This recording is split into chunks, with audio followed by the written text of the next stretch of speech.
We are now on air. Time for a total takeover. It's finally here. Welcome to a new episode. It's about to go down. First and foremost, giving honor to God and to my Lord and Savior Jesus Christ for allowing me to see another day, for blessing me with the ability to rise out of my bed with no pain and journey on into the workplace that allows me to provide for my family. On the screen right now, and I'm going to leave it up here for at least a couple minutes, maybe more, I don't know. All depends on how I feel. Went and grabbed the Merriam-Webster's dictionary definition of freedom of speech. And I'm going to give you 30 seconds or so to scan through it, read it. And for those who are visually impaired, I apologize, but I need to speak on this without actually reading the definition. So I'm going to try and do something differently next time to make sure that my visually impaired individuals are taken care of as well. But ladies and gentlemen, as you read this definition, and for those who have the ability to, the purchase of Twitter by billionaire Elon Musk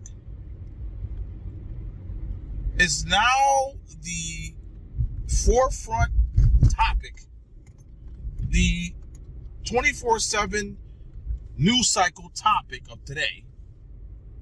And all of the leftist lamestream media outlets, and including those online,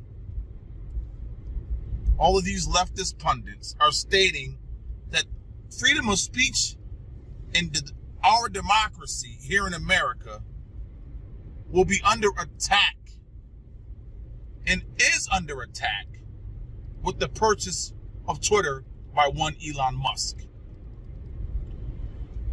So, for the individual or individuals who own Twitter prior to Elon Musk purchasing, freedom of speech and democracy wasn't under attack. Conservatives like myself weren't suspended or banned for life just because the Twitter Nazis didn't like what someone like myself would say or post. So, eliminating dissenting in their eyes speech, eliminating opposing ideology was okay during the prior regime. And if they did not like what you said, you could get suspended or banned for life. But Elon Musk, in one of his first statements since purchasing Twitter, said this is going to be the town square for free speech.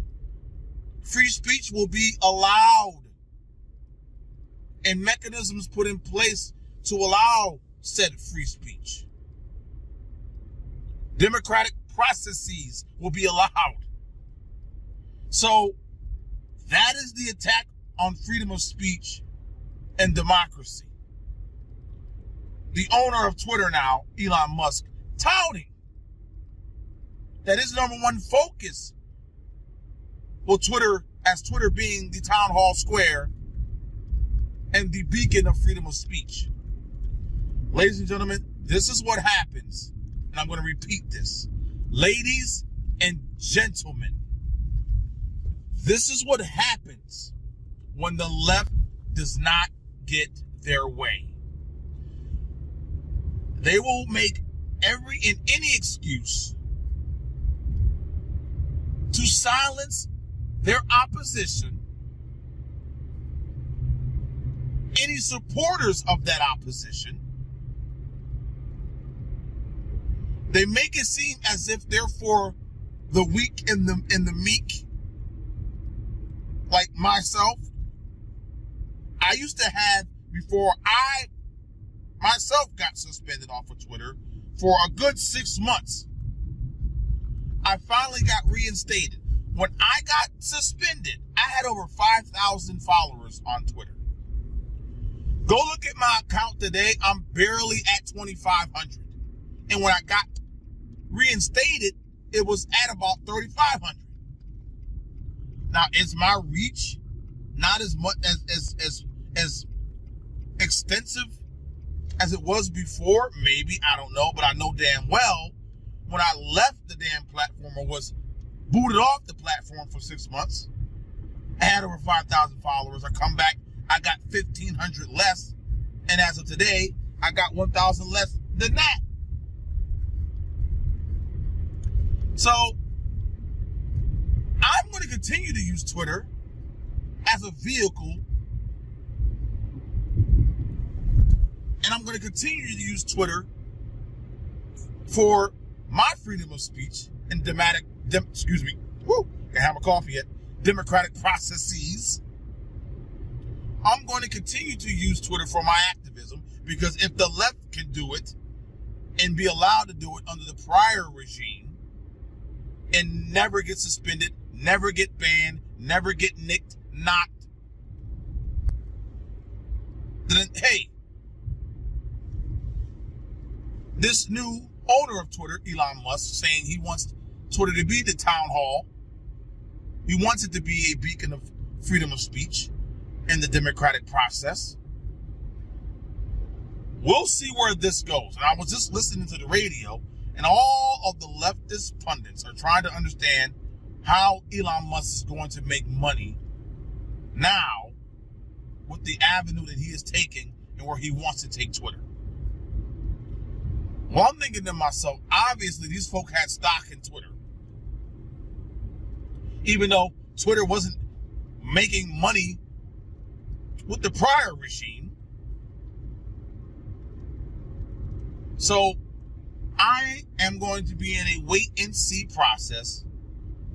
And the left ultimately had to bring up the fact that Elon Musk purchased Twitter, that he's going to allow Donald J. Trump, former president, 45th president of the United States of America, back on the platform. Well, Trump has already come out and said he ain't coming back to Twitter anyway. And for those who are on his Truth Social app, I'm at Dan Adams Show. Finally got on after Rumble was able to clear up that backlog of users wanting to take on the new task of building up their rep on this new social media platform, Truth Social. I'm gonna start my best. They just gotta hurt me come up with an Android app, because I am not an iPhone guy. I do have an iPad, and the only reason I have an iPad is my wife's iPad, former iPad, old iPad, after I gave her new iPad. So, had to do it.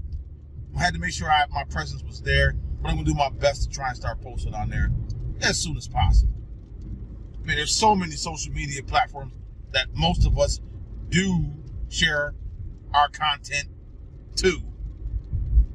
And I wish there was just a vehicle where you can just post one thing and it goes to everywhere. I believe there is, but I believe you have to pay for it. And yours truly is not rich. Not even close. So I will have 8 tabs open on my browser if I have to, and do it the free way. Now, ladies and gentlemen, I took a lot of time talking about this freedom of speech, so-called under attack, democracy here in America, so-called under attack, because of Elon Musk's purchase of Twitter. And you know, ladies and gentlemen, how idiotic and just completely out of bounds that sounds, right? The left is screaming. Now they're trying to attack Elon Musk in ways that they never did before. Just because he bought a social media platform that allowed conservatives like myself to be silenced. Look, that's going to end with this new purchase. But we'll see. We'll see. Let's go ahead and, like I said, I don't think I've ever told you this, but I started off this new year doing my best to stay out of pocket in regards to the social media world and things of that nature on the weekends. And I really have been upholding to that. If you look on the weekends on any of my social media accounts, there will be no postings. If anything, it'll be maybe at the most 3. I may come on and say what the weather is or whatever, but that's it. I'm not debating. I am not putting myself out there like I normally do during the week. I think it's a good thing for me personally. I'm not going to suggest that you do it, but it's a good thing for me to unplug in that manner and allow myself to, number one, focus more on my family and just give this brain of mine a break. So, like I said, I'm not going to suggest that you do it, but it has helped me so far in 2022, and I am going to continue down that path. Ladies and gentlemen, it seems as if I don't know.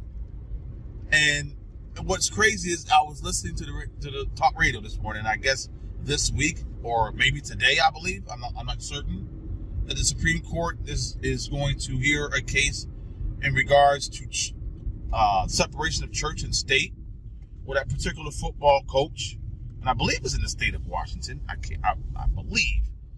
No, I didn't catch the story right at the beginning, but I'm aware of this particular coach who ultimately got fired. This head football coach, after games, not during, but after games, would go to the 50-yard line, kneel and pray with his players and some opposing players, if they so wish to, and say a prayer, thanking God for getting them through another game. Well, it was kind of under the radar at the beginning of the season, but then as the season went on, I guess school officials brought it to the attention of the school board and the superintendent, and he was suspended at first, but he kept doing it anyway when he came back from suspension, and that's when they fired him. So I believe this case is going to be either today or this week. I believe it's today. I think that's what they said. The case is going to be heard by the Supreme Court, or has been heard so far. Has been heard by the Supreme Court. I think it was yesterday. I think final arguments, I guess, are today, and then they're going to make their decision on which, I guess, avenue they're going to go down in their decision as to, what can this be allowed?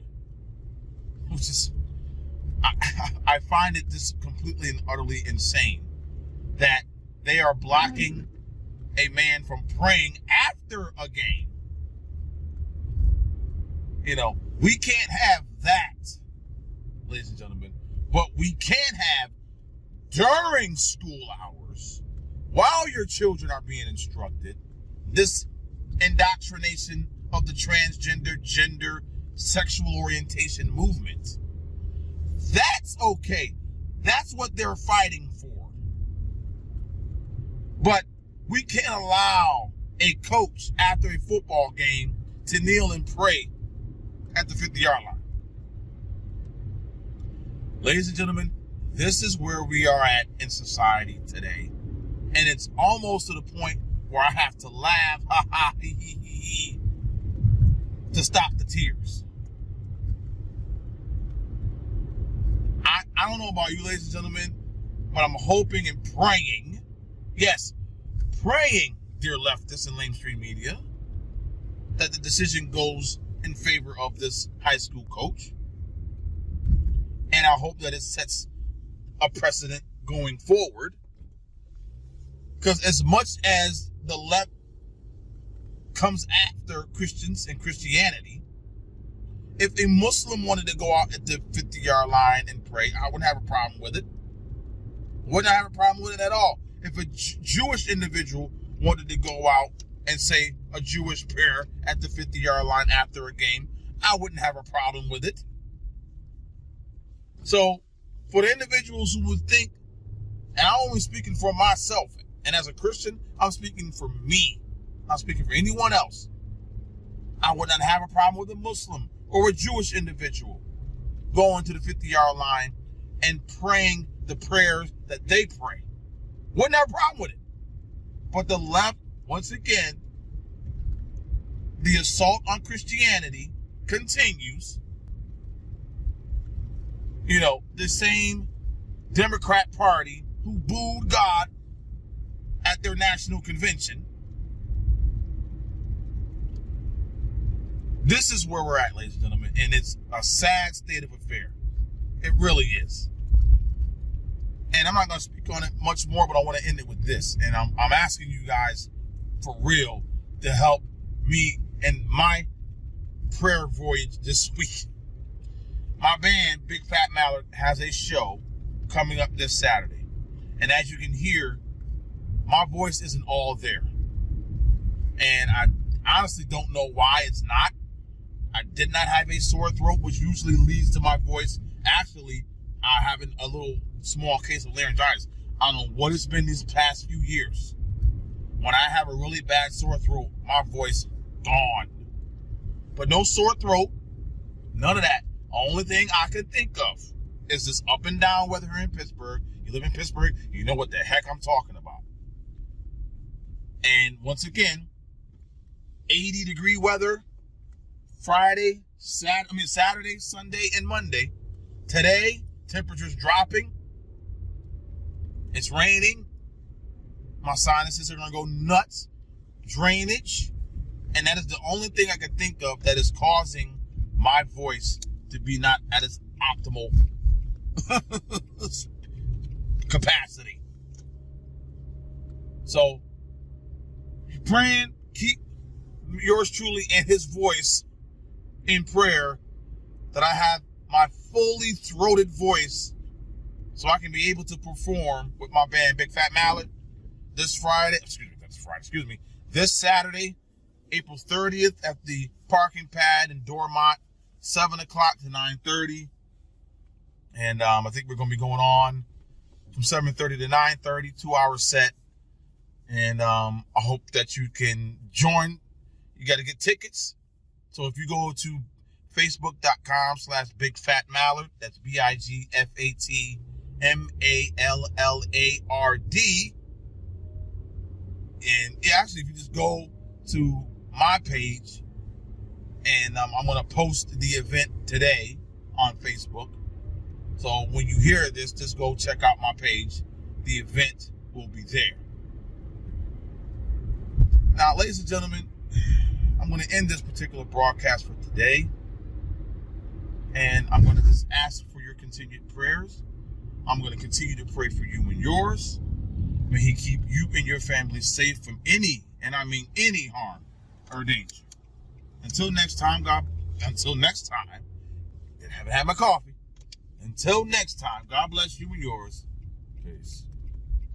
So the way I'd like to look at this, because this debate around curating content is not unique to Twitter. This is a problem for all social media platforms.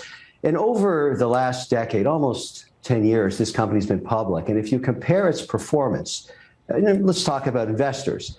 This is the most miserable investment you could have put your dollars into in social media. It has totally lagged all its other competitors, never grew anywhere near as fast as Google or Facebook or Instagram or even TikTok that just cleaned it out almost right away in a matter of months.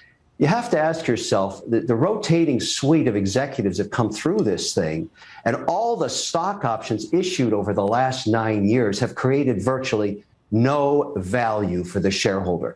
Now, the best way to look at this is you gave them a decade. Why not get the whacking stick out and just start all over again? And that's what Elon Musk is proposing. The biggest risk for shareholders here, whether you believe in the free speech issue or not, is if Musk goes away. Then they're back in the same miserable place they are now. You know, there's Dante's hell. At the very bottom of that is Twitter. This has been a horrific place to try and grow a business. It needs change. It needs the whacking stick. It needs everybody cleaned out of there. And I think, frankly, if you ask me about free speech and who should be canceled, who's not, the reason this thing is underperformed is they've tried to do this curation by canceling voices and losing millions of followers. This is an abysmal Can we just talk about the free speech? Kevin, I don't disagree that this is a company that has underperformed. I think that is clear. And whether Elon can perform better, I think, is a fair question. He, of course, doesn't say that he wants to even run it for any economic purpose. He's actually been explicit about that. The question on the free speech piece, though, is, at some level, you either have to decide that you're completely laissez-faire, in which case Twitter and all these social media platforms, if they approached it that way, would be littered with pornography, would be littered with snuff films, would be littered with terrible language, we'd be littered with all sorts of stuff that would make it completely, if you think these places are a hellscape now, think about what they would look like if there was no moderation. Just think about it. Andrew, all of that already exists on the internet in an uncurated way, and people seem to be surviving. All of that exists. Now, when you start to try and figure out who should have a voice and who shouldn't, you're stepping on the basic principles of free speech in America, and that really doesn't sit well with the majority of the population. I believe in free speech as much as I think anybody, and believe that if you want to go online and have a perspective or a view, you can have it. The question isn't, can you put that message out there? The question is, does the distribution mechanism, the company where it's being hosted, need to distribute that to millions of people, to 10 people, or somewhere in between? That's the question, and that I'm not sure is actually about free speech at all. Okay, but you have to impose these rules on every single social media platform. If you decide that you're going to allow for this, it has to be ubiquitous across the entire internet, and I think that's going to be impossible to do. The cost of free speech, the cost to society, is allowing the lunatic fringe to have a voice. And that's always been the case back to when they were writing newspapers by hand. You got to get over that, Andrew. You have to realize that the lunatic fringe has a voice. It's but I don't want my kids seeing pornography. I don't want my kids seeing foul language or all sorts of terrible. Then you use the tools of the internet to stop those URL sites, as you do now in your home. You have those tools. Why can't Twitter put those tools out? Why doesn't Facebook do more tools? Why doesn't Google do the same? The point is, you can't curate the entire internet. It's not going to work. You can provide tools, and that's what Twitter should do. But you've got to ask yourself, it's horrific what this company's done to their shareholders. I weep like a baby for them. I wouldn't touch this stock. However, if Elon Musk gave me a piece of the deal, if he took it over on the debt stack or the equity, I'd back him because of executional performance on everything he touches. The rest of this board and those employees have done a horrifically bad job. I think they should be fired. Adam, what do you think? I think Kevin is mixing two different topics that are both important but have nothing to do with each other. The free speech is just a question about, do we, as people of the universe, support any platform that has distribution to hundreds of millions of people, and the pipes and the infrastructure exist to push a message out to millions of people which did not exist 50 years ago and does not exist on the open internet, because that's the fundamental difference. Facebook and Twitter have the responsibility to moderate those pipes. That infrastructure is what's different between opening a browser and going to a website of your choice. Let's put that aside. The reason Twitter is not where it can be, which I would argue is an opportunity for them, by the way, is because the advertiser's success, as it comes to performance advertising, if you compare Amazon and Facebook and Google to Twitter, there's a gap there. This is a separate topic. And then there's the question of, can Twitter solve that problem? Can Twitter be a place where millions of businesses, small businesses to big brands, be as successful on Twitter as they are on Amazon, Google, and Facebook? If the answer is yes, this company is a $50 billion revenue company, not $5. If the answer is no, then it doesn't matter, right? That is a separate topic, and that is an opportunity for Twitter shareholders. And Anna, I have to talk to you about what's going on in your state of Florida. The governor there, Ron DeSantis, is punishing Disney for opposing the so-called Don't Say Gay law. Aren't Republicans supposed to be against cancel culture? What do you make of what's been happening with this? We're showing the video right now. He's surrounded by all of these children. The other thing that stands out to me as somebody who's been to Disney World a lot of times with my family, I just can't imagine a Florida politician going after Walt Disney World. What do you make of all of this? It's really insane. It's as a Floridian, I'm frankly horrified by the environment this creates. Listen, it's not like Walt Disney World waged war against this legislation. What they did was the CEO issued a statement about a bill that many of his employees had huge concerns about. He didn't show up at the Capitol with an army of Mickey Mouses dressed in rainbow platform heels. He made a statement. And that statement should be covered by freedom of speech.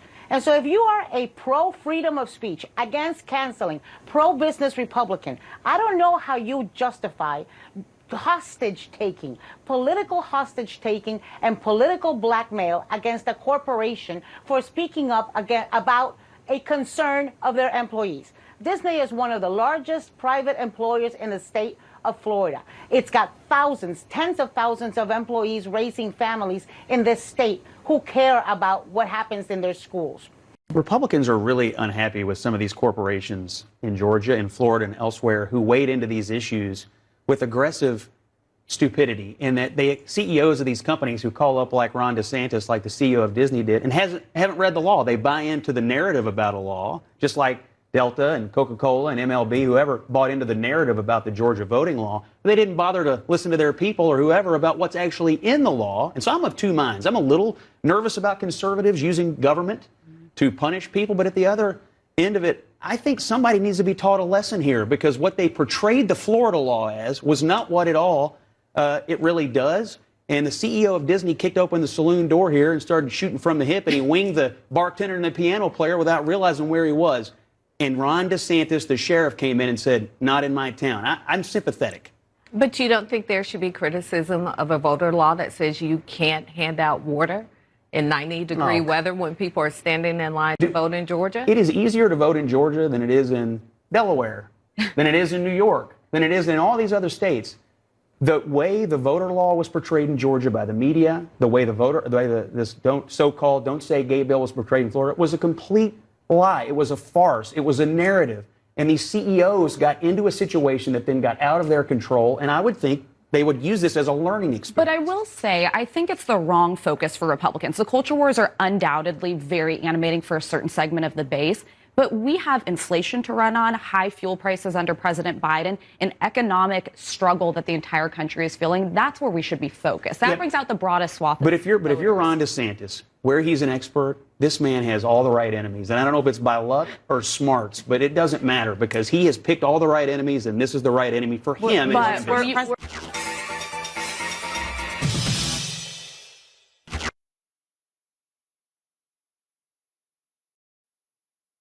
So here's the next one.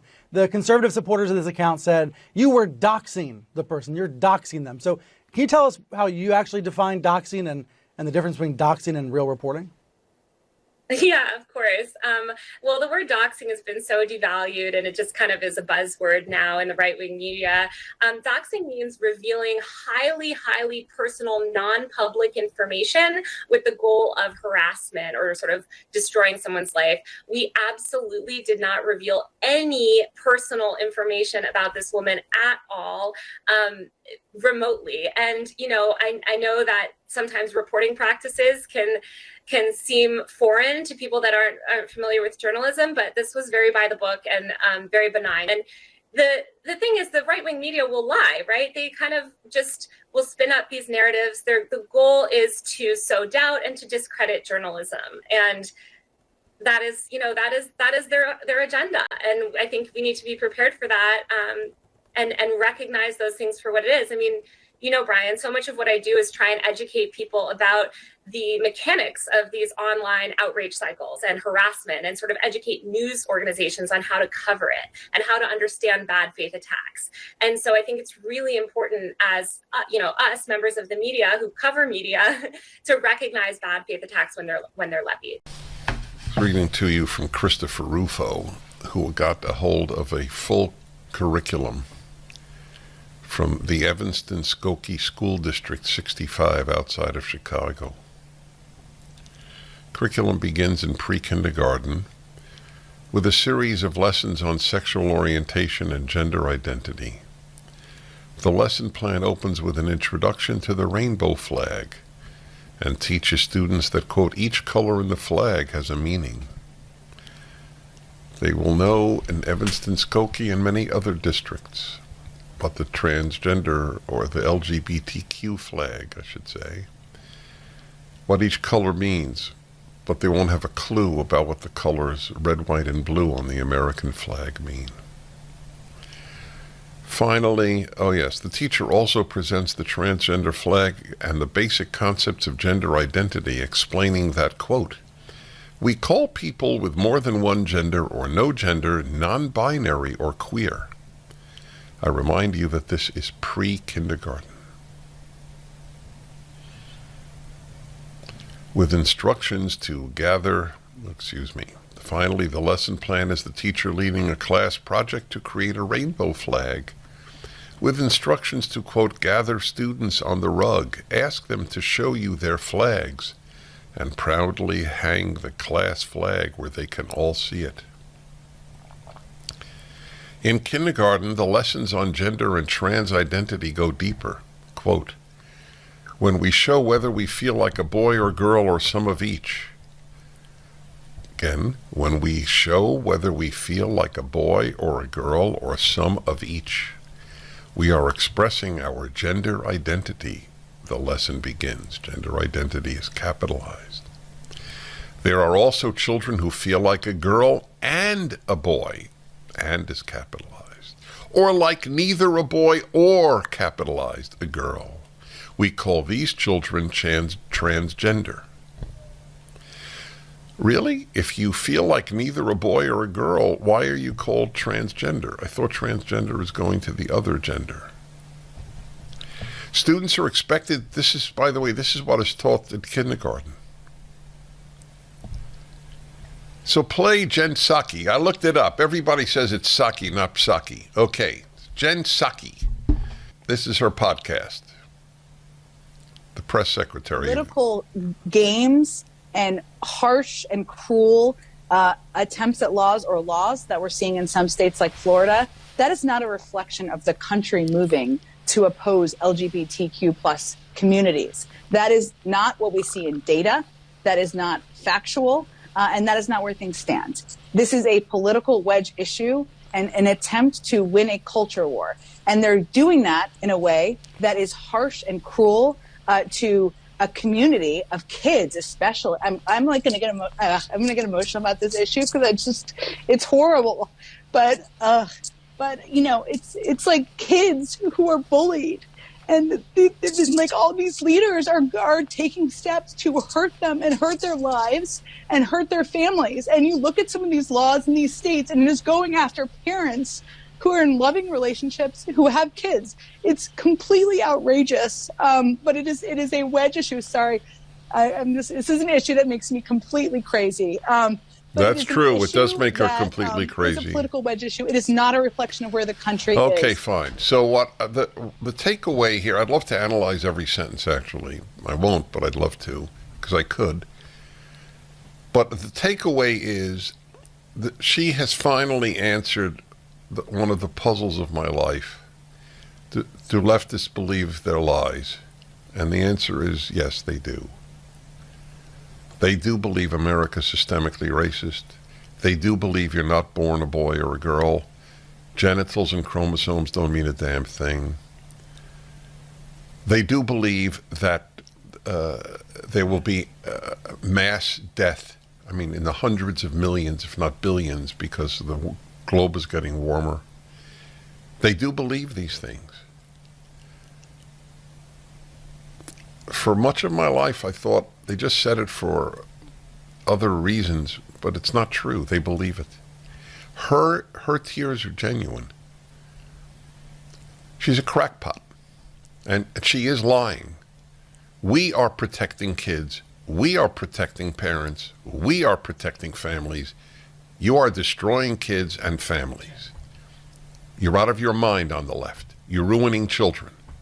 The reason why I was fired for Bremerton High School was for taking a knee in silent prayer by myself on the 50-yard line. I originally started praying just from the movie Facing the Giants. I saw that and it was the answer call, should I be a coach or not? And just like in the movie, said that he would give God the glory after every game, win or loss. And that's what I mirrored after. And I had a covenant with God from the very beginning when I accepted the job that I would give him the credit and thank him after every game, win or lose. I don't remember anything about the first time I took a knee because it was not a big deal. It was just me going out there and taking a knee by myself and giving thanks for what the players just did and kind of being in awe and being part of it. When they told me that I couldn't, I had to pick between my faith and my job, that was a no-brainer, and I stood up and fought.